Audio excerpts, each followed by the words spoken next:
Hey friends, if you wish to fix Windows audio device graph isolation high CPU usage on Windows 11, then please watch this video. I will guide you through the process.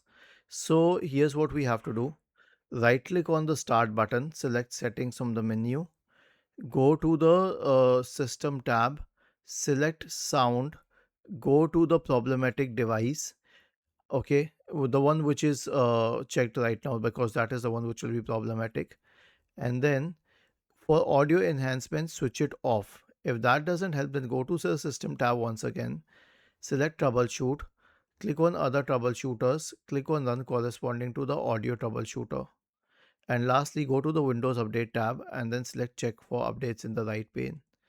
Was this helpful? If yes, then please subscribe to the channel. If not, then let us know in the comment section of the video on how we could help you further.